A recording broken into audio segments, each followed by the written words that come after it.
Lesson 185 in A Course in Miracles. I want the peace of God. To say these words is nothing, but to mean these words is everything. If you could but mean them for just an instant, there would be no further sorrow possible for you in any form, in any place or time. Heaven would be completely given back to full awareness, memory of God entirely restored, the resurrection of all creation fully recognized. No one can mean these words and not be healed. He cannot play with dreams, nor think he is himself a dream. He cannot make a hell and think it real. He wants the peace of God, and it is given him. For that is all he wants, and that is all he will receive. Many have said these words, but few indeed have meant them. You have but to look upon the world you see around you to be sure how very few they are.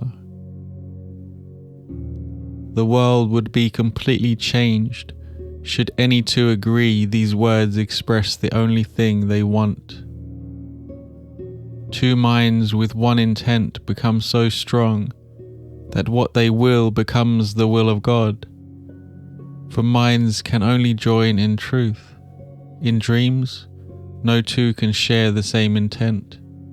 To each, the hero of the dream is different, the outcome wanted not the same for both. Loser and gainer merely shift about in changing patterns as the ratio of gain to loss and loss to gain takes on a different aspect or another form. Yet compromise alone a dream can bring. Sometimes it takes the form of union, but only the form. The meaning must escape the dream. For compromising is the goal of dreaming. Minds cannot unite in dreams, they merely bargain. And what bargain can give them the peace of God? Illusions come to take his place, and what he means is lost to sleeping minds intent on compromise, each to his gain and to another's loss. To mean you want the peace of God is to renounce all dreams. For no one means these words who wants illusions, and who therefore seeks the means which bring illusions. He has looked on them and found them wanting. Now he seeks to go beyond them, recognizing another dream would offer nothing more than all the others. Dreams are one to him, and he has learned their only difference is one of form. For one will bring the same despair and misery as do the rest. The mind which means that all it wants is peace must join with other minds, for that is how peace is attained. And when the wish for peace is genuine, the means for finding it is given in a form each mind which seeks for it in honesty can understand. Whatever form the lesson takes is planned for him in such a way that he cannot mistake it, if his asking is sincere. But if he asks without sincerity, there is no form in which the lesson will meet with acceptance and be truly learned. Let us today devote our practicing to recognize that we really mean the words we say. We want the peace of God. This is no idle wish. These words do not request another dream be given us. They do not ask for compromise, nor try to make another bargain in the hope that there must yet be one which can succeed where all the rest have failed. To mean these words acknowledges illusions are in vain, requesting the eternal in place of shifting dreams which seem to change in what they offer but are one in nothingness. Today, devote your practice periods to careful searching of your mind to find the dreams you cherish still. What do you ask for in your heart?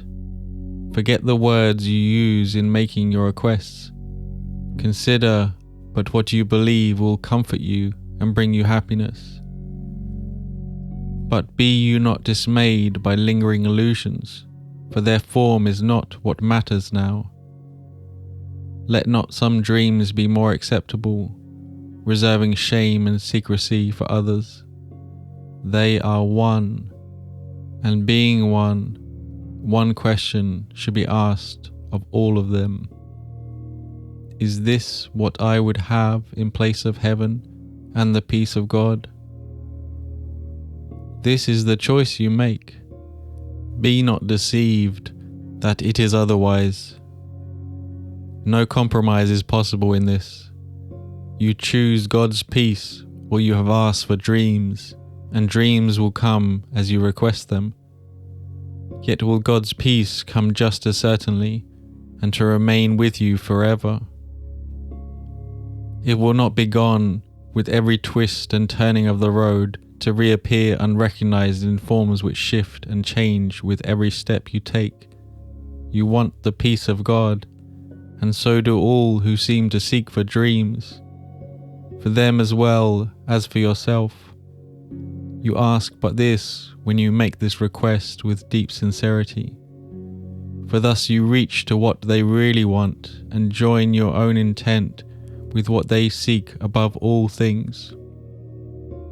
Perhaps unknown to them, but sure to you, you have been weak at times, uncertain in your purpose, and unsure of what you wanted, where to look for it, and where to turn for help in the attempt has been given you, and would you not avail yourself of it by sharing it?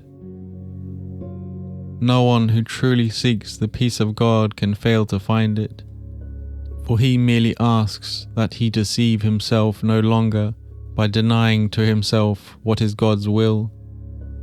Who can remain unsatisfied who asks for what he has already? Who could be unanswered who requests an answer which is his to give? The peace of God is yours. For you it was created, given you by its creator, and established as his own eternal gift. How can you fail when you but ask for what he wills for you? And how could your request be limited to you alone? No gift of God can be unshared.